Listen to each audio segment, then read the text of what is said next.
Welcome back to another Serial Killer Saturday. Before we get started today, I want to talk to you all real quick and let you know that although I won't be getting rid of Serial Killer Saturday, I am only going to be doing Serial Killer Saturday once a month and adding other featurettes. This is for two reasons.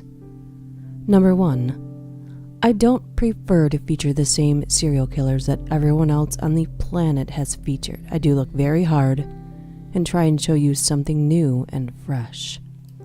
The second reason, it honestly gets a bit difficult to look into the eyes of a killer as I make the videos, and then to see or hear about all of the horrible things they did takes a toll.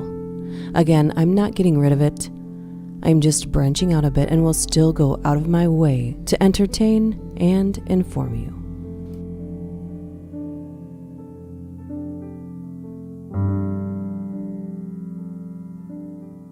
Andrei Romanovich CHIKATILO, aka the Butcher of Rostov, the Red Ripper, the Rostov Ripper. He had no age or gender preference. His only preference was the thrill of the fear from his victims. Born in 1936 in a small Ukrainian farming village, at the age of 5, his mother told Andrei that 7 years earlier his older brother Stefan had disappeared, and the family believed that he had been kidnapped and eaten by neighbors. This story had a profound effect on the boy, who later admitted that he often imagined what had been done to his brother. In 1945, Chikatilo's father Roman was conscripted into the army. Captured by the Germans, he did not return home until well after the war, when he was branded by the Stalinists' regime as a traitor for allowing himself to be caught. Even though Andrei was only 10 when his father returned, he was already a devout communist and openly criticized his father for his betrayal. At the age of 16, he was the editor of the school newspaper and the political information officer. At the age of 18, Chikatilo applied to Moscow University to study law. He failed the entrance exam, but blamed his rejection on his father's humiliating war record. As he matured, he became more confident with women, but several early attempts at sex failed when he was unable to achieve an erection. Convinced that he was impotent, he became obsessed with masturbation. 1957 through 1960, sometime in there while on national service, he attempted to have sex with a woman who was not interested in his advances. The woman struggled. Chikatilo overpowered her, only to release her shortly after when he realized that he had ejaculated inside his pants. Inadvertently, he had discovered that fear and violence excited him more than the sexual act itself. In 1960, he moved to Russia in search of work. He quickly found a job as a telephone engineer in a small town just north of Rostov. When he had saved enough money, he sent for his parents and his sister and moved them into his new home. In 1962, his sister introduced him to a woman named Fayina, and a year later they were married. Fayina quickly learned that her new husband was not only unable to consummate the marriage, but he had no real interest in sex. She saw this as nothing more than intense shyness, and finally managed to coax him into having intercourse with her, and eventually they had 2 children. In 1965, his first child was born, a girl. In 1969, their second child, a boy. 1970, Chikatilo successfully enrolled in a correspondence course with Rostov Liberal Arts University. And in 1971, Chikatilo gained degrees in Russian literature, engineering, and Marxism and Leninism. With his newfound skills, CHIKATILO became a teacher at a vocational school, number 32. Almost from the beginning, his teaching career was a disaster. His abject shyness made it almost impossible for him to teach or control his pupils. He was constantly humiliated and ridiculed, not only by his students, but also by other staff members who considered him odd. Despite his lack of success, CHIKATILO stayed in his teaching job. He later admitted that he found the company of young children sexually aroused him. In the following years, what began as simple voyeurism outside the school toilets had degenerated into indecent assaults on both male and female students. The students' parents began to complain. CHIKATILO was forced to resign and move on to other schools. At one such school, CHIKATILO was put in charge of a boys' dormitory. As usual, his charges ignored him or openly teased him. It was at this point that CHIKATILO was caught trying to fellate a sleeping boy. He was attacked and beaten by several senior students. From that moment on, CHIKATILO carried a knife.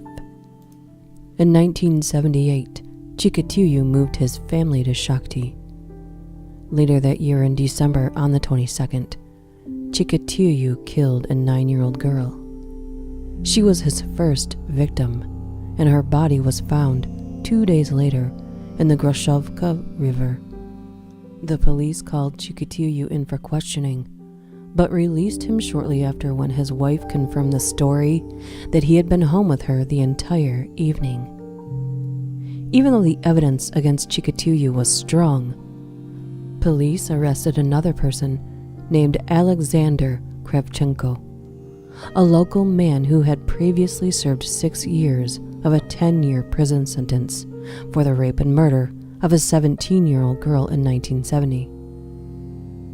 The police managed to obtain a confession from him. After a short trial, Kravchenko was found guilty of the murder and sentenced to 15 years in a labor camp. Hearing the verdict, the people of Shakti lodged an official complaint against the leniency of the sentence. A new judge appointed to investigate the complaint upheld the public appeal and passed a death sentence on to Kravchenko. After being cleared of the murder, CHIKATILO continued teaching until he was made redundant in 1981.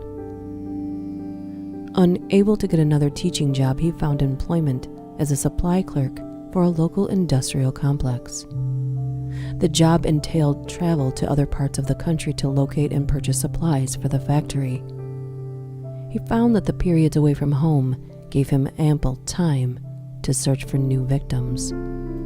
In September of 1981, CHIKATILO kills his second known victim, a 17-year-old.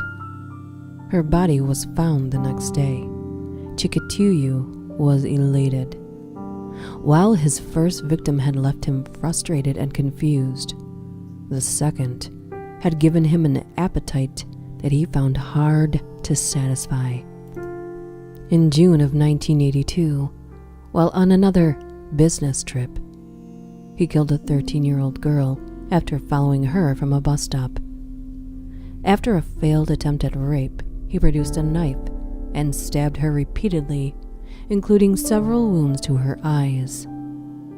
Because of the warm summer conditions, her body was almost a skeleton when it was found 2 weeks later. Between July and December of 1982, CHIKATILO kills a 14-year-old girl, a 9-year-old girl, 16-year-old girl, a 9-year-old boy, a 15-year-old boy, and a 10-year-old girl. CHIKATILO, shy and impotent, quickly learned how to choose his victims carefully. His travels took him to many railway and bus stations, where he was able to coerce young vagrants of both sexes to go with him. Mostly it was a promise of food or similar treats that lured them into the isolated tracts of forest that bordered most Russian towns. On some occasions, the victims offered sexual favors in advance. Either way, once they went with him, they were doomed. An added advantage of preying on vagrants in Russia was that nobody reported them missing because officially they did not exist. They only became known when their bodies were found. Between June and December of 1983, CHIKATILO kills a 15-year-old girl, a 13-year-old girl, a 24-year-old woman, a 7-year-old boy, 22-year-old woman, an 18-year-old girl, a 19-year-old girl, and a 14-year-old boy. By the end of 1983, the total number of victims had risen to 17, of which 6 had been found. The Central Moscow militia, concerned by the number of dead children that were being reported by the local police, sent Major Fedosov and his team to Rostov to take over the investigation. Soon after his arrival, Fedosov reviewed the situation and sent a scathing report to his superiors in Moscow, criticizing the ineptitude of the local police and suggesting that all 6 murders were the work of a single sex-crazed killer. Moscow headquarters reluctantly accepted his findings, but fell short of calling the perpetrator a serial killer, as that was seen to be purely Western phenomenon and not possible in Russian culture. By 1984, as most of the bodies had been recovered from the woodlands, the case was known unofficially as the Lesopolosa, or the Forest Strip Killings. Samples of semen taken from the victims indicated that the killer had a type AB blood. If any of the suspects matched, they were detained for further questioning. Those that didn't were released. In the absence of computers, the details of all of the suspects interviewed were handwritten on index cards and kept in boxes. One of the cards recorded that CHIKATILO had been interviewed, but was released when his blood type failed to provide a match. At this point, the murders were accelerating at an alarming rate. From January to September, 15 new murders had been committed, 11 of them during the summer period alone. In January of 1984, CHIKATILO kills a 17-year-old girl, a 44-year-old woman, and a 10-year-old boy. For the first time, the police found evidence about the murderer, a footprint. In May of 1984, a double murder. CHIKATILO kills a former mistress of his, she was 32, as well as her daughter who was 11. June through September of 1984, CHIKATILO kills a 22-year-old girl, 13-year-old boy, 19-year-old girl, 20-year-old girl, 16-year-old girl, 17-year-old girl, an unknown woman, a 12-year-old girl, an 11-year-old boy, and a 24-year-old girl. September 14th, 1984. CHIKATILO is under arrest. As his history unfolded, police learned of his penchant for children, particularly girls. They uncovered the classroom incidents, his acts of voyeurism, and the sexual assault of the boy in the dormitory. Several people who lived in the vicinity of his secret shack reported that he had used it to entertain prostitutes and spoke of his habit of stalking the corridors of trains. The evidence seemed to indicate that he could be the killer they sought, until a blood sample was taken from him and analyzed. His blood type was found to be type A. Had they taken samples of his sperm, hair, or saliva, they would have found that his blood type was actually type AB, as the B antigens are not present in the blood in sufficient quantities to provide a positive match. The only real evidence they had left were the contents of his briefcase and the police report of his activities at the train stations. Incredibly, the knife and other items were lost when a local police lieutenant mistakenly returned them to Chikatilo's home. Having insufficient evidence to charge him for the murders, he was later charged with the stealing offenses and sentenced to 1 year's imprisonment and expelled from the Communist Party. December 12, 1984. After serving just 3 months of his original sentence, he was released. December 1984. After celebrating the new year with his family, Chikatilo sought out a new job and was soon employed in a locomotive factory, and, as before, his new job entailed travel. 1985. The director of Moscow's Department for Violent Crime, unofficially called the Killer Department, takes over the case and reorganized his investigators into 3 teams.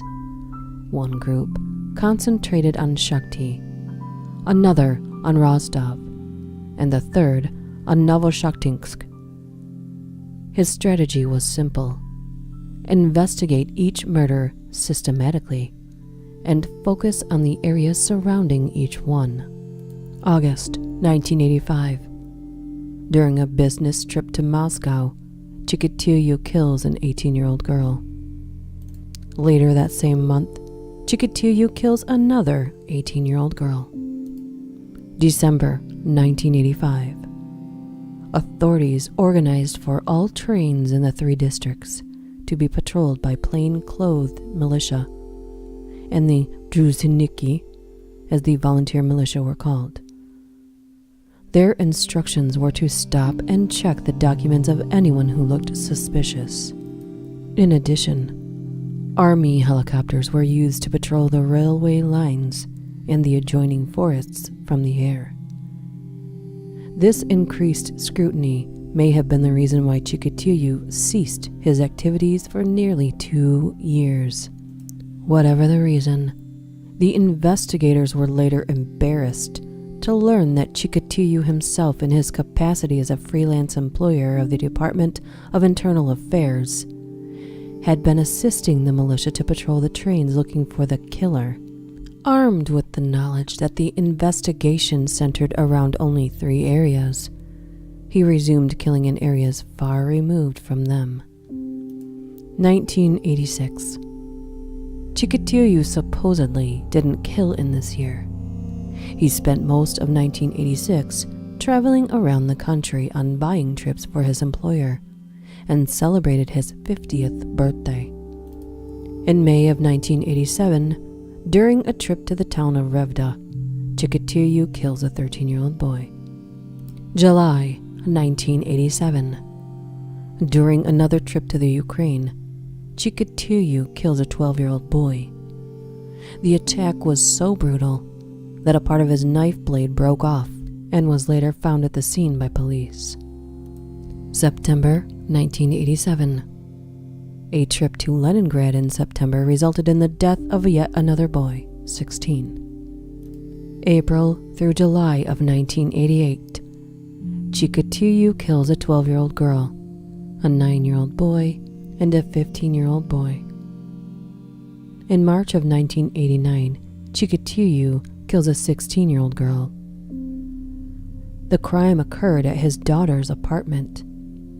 It had been empty since the daughter had divorced her husband and moved back with her parents.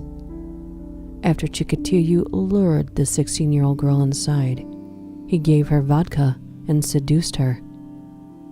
After stabbing and violating her body, he realized he could not leave her body at the house. Taking a kitchen knife, he decapitated her and sawed off her legs before wrapping her in rags and articles of clothing. He then tied the bundles to a sled belonging to a neighbor and dragged it through the streets to the area where he dumped her remains. In May of that same year, Chikatilo kills an 8-year-old boy, and in June, a 10-year-old boy. In August of 1989, Chikatilo kills a 19-year-old girl. He killed her while he was on his way to his father's birthday party. Seeing a 19-year-old girl at a bus stop, he offered to walk her home, but instead lured her into the woods and stabbed her. After cutting out her uterus and slicing off part of her face, he wrapped the remains in her clothing and left for the party. August 1989. Chikatilo kills another 10-year-old boy that he had met in a video shop. The boy died of multiple stab wounds, and Chikatilo buried him in Rostov Cemetery. When the police recovered the bodies, many of them were missing parts. Many females were missing their uterus and nipples, and the males had genitals and occasionally tongues sliced or bitten off. Chikatilo is believed to have made fires in the forest near where he murdered his victims, first boiling, then eating their genitals. He later revealed he did so because, if you eat the genitals, your sexual ability gets better. In his last year of freedom, Chikatilo killed 8 more victims. January through August 1990. Chikatilo kills an 11-year-old boy, 10-year-old boy, 30-year-old woman, 13-year-old boy, and an 11-year-old boy. In October of 1990, Chikatilo kills a 16-year-old boy. His body was found in November near Rostov's railway station, a location that had been under heavy scrutiny for months. Ironically, the day it wasn't patrolled, owing to a manpower shortage, was the day that Chikatilo struck. Later that same month, Chikatilo kills another 16-year-old boy. November 6th, 1990. Chikatilo kills a 20-year-old woman. She went with him to the woods near Lezkaz station and was beaten, stabbed, and mutilated. Chikatilo removed the tip of her tongue and both nipples and ate them at the scene before he covered her naked body with leaves and branches. As he returned to the station, he saw 4 women and a man standing on the platform.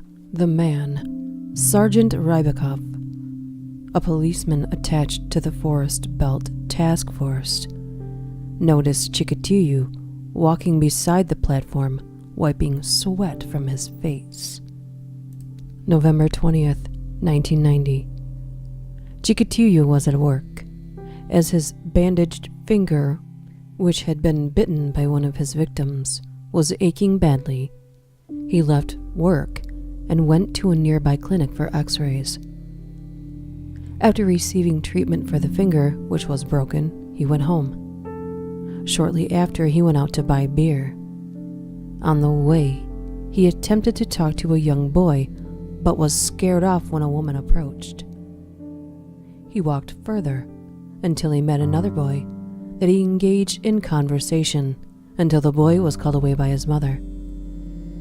As he continued on, 3 men in leather jackets approached him and identified themselves as police officers. One of the men then handcuffed him and told him he was under arrest.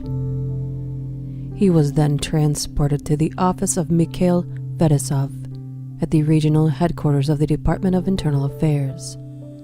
Chikatilo, who had made no attempt to resist the arrest, did not speak for the entire trip. When he was arrested, he had with him a briefcase containing a knife, a length of rope, and a jar of Vaseline. After a search of his apartment, police found 23 knives, a hammer, and a pair of shoes that were later found to match the footprint next to one of his victims. April 14th, 1992. First day of Chikatilo's trial. October 15th, Chikatilo was found guilty of 52 counts of murder, one charge having been dropped owing to insufficient evidence. In February of 1994, Chikatilo was executed. Chikatilo's confession. On November 29th, at the request of Burakov and Fedosov, Dr. Alexander Bukanovsky, the psychiatrist who had written the 1985 psychological profile of the then unknown killer for the investigators, was invited to assist in the questioning of the suspect. Bukanovsky read extracts from his 65-page psychological profile to Chikatilo. Within 2 hours, Chikatilo confessed to 36 murders police had linked to the killer. Chikatilo confessed to a further 20 killings, which had not been connected to the case, either because the murders had been committed outside the Rostov Oblast, because the bodies had not been found, or, in the case of his first murder, because an innocent man had been convicted and executed for the murder. In December of 1990, Chikatilo led police to the body of a boy he had confessed to killing in 1989, and whom he had buried in woodland near a Shakti cemetery, proving unequivocally he was the killer. He later led investigators to the bodies of 2 other victims he had confessed to killing. 3 of the 56 victims Chikatilo confessed to killing could not be found or identified, but Chikatilo was charged with killing 53 women and children between 1978 and 1990. On August 20th, 1991, after completing the interrogation of Chikatilo and having completed a reenactment of all of the murders at each crime scene, Chikatilo was transferred to the Serbsky Institute in Moscow for a 6-day psychiatric evaluation to determine whether he was mentally competent to stand trial. Chikatilo was analyzed by a senior psychiatrist who declared him legally sane in October. In December of 1991, details of Chikatilo's arrest and a brief summary of his crimes were released to the newly liberated media by police. The trial of Chikatilo was the first major event of post-Soviet Russia. Chikatilo stood trial in Rostov on April 14, 1992. During the trial, he was kept in an iron cage in a corner of the courtroom to protect him from attack by the many hysterical and enraged relatives of his victims. Chikatilo's head had been shaven, a standard prison precaution against lice. Relatives of the victims regularly shouted threats and insults to Chikatilo during the trial, demanding that authorities release him so they could kill him themselves. Each murder was discussed individually, and on several occasions, relatives broke down in tears when details of their relatives' murder were released. Many fainted. Chikatilo regularly interrupted the trial, exposing himself, singing, and refusing to answer questions put to him by the judge. He was regularly removed from the courtroom for interrupting the proceedings. On May 13th, Chikatilo withdrew his confessions to 6 of the killings to which he had previously confessed. In July of 1992, Chikatilo demanded that the judge be replaced for making too many rash remarks about his guilt. His defense counsel backed the claim. The judge looked to the prosecutor, and even the prosecutor backed the defense's judgment, stating that the judge had indeed made too many such remarks. The judge ruled the prosecutor be replaced instead. On August 9th, both prosecution and defense delivered their final arguments before the judge. Chikatilo again attempted to interrupt the proceedings and had to be removed from the courtroom. Final sentencing was postponed until October 14th. As the final deliberations began, the brother of a victim, a 17-year-old girl killed by Chikatilo in August 1984, threw a heavy chunk of metal at Chikatilo, hitting him in the chest. When security tried to arrest the young man, other victims' relatives shielded him, preventing him from being arrested. On October 14th, the court reconvened, and the judge read the list of murders again, not finishing until the following day. On October 15th, Chikatilo was found guilty of 52 of the 53 murders and sentenced to death for each offense.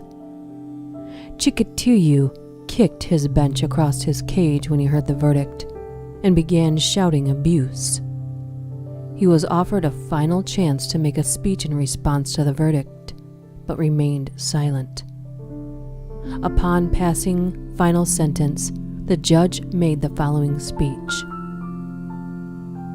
Taking into consideration the monstrous crimes he committed, this court has no alternative but to impose the only sentence that he deserves.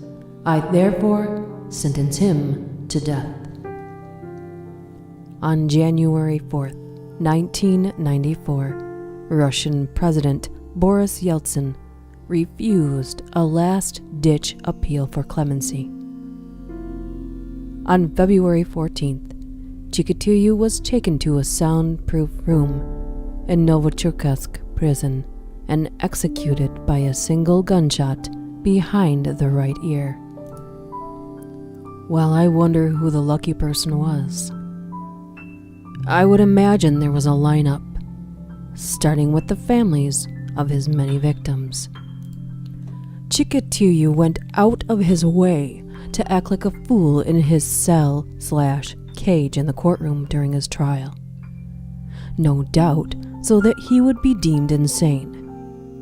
All the while offering no apologies or showing any remorse.